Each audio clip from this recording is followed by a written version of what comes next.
The development of what became the supersonic Convair B-58 Hustler began in 1949, and the aircraft's basic delta-wing configuration was finalized in January 1951.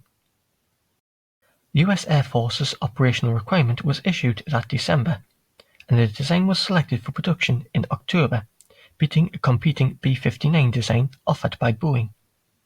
At that stage, it was expected that there would be a dedicated reconnaissance version of the aircraft also. The B-58 Hustler was designed for Mach 2 performance, and it had an area-ruled fuselage and made considerable use of bonded honeycomb sandwich panels for temperature resistance. The four J79GE1 engines were hung below the thin wing, while weapons were carried in a massive ventral pod, which also housed 4,172 US gallon, 15,792 litre fuel tank. Despite the aircraft's high performance, the B-58 Hustler was fitted with a defensive 20mm cannon in the tail cone. The aircraft carried a crew of 3 in tandem seated in individual cockpits. One special feature of the B-58 was the individual escape capsules fitted for crew members for use in emergencies while flying at supersonic speeds. The XB-58 prototype made its maiden flight on the 11th of November 1956.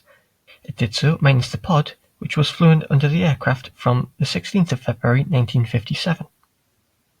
13 YB-58s were followed by 17 YB-58As, the last of which was completed to full production standard.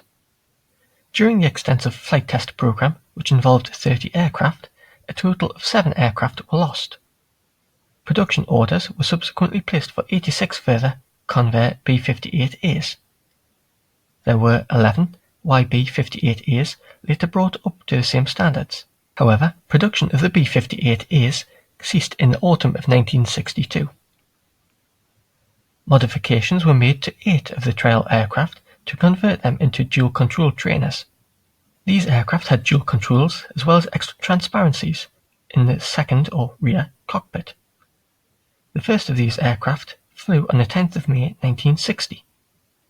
The B-58s began to be delivered to the Strategic Air Command's 43rd Bomb Wing at Carswell Air Force Base, Texas, in December 1959. The first squadron then became operational in March 1960. Hustlers were subsequently delivered to the 305th Wing in May 1961. While many were impressed by the B-58's performance and by the succession of record-breaking flights, including New York to Paris and Tokyo to London record, the aircraft had an atrocious accident rate, with 18 being lost in service. The type was viewed by many as being a waste of money, since each one cost more than 3 B-52Gs.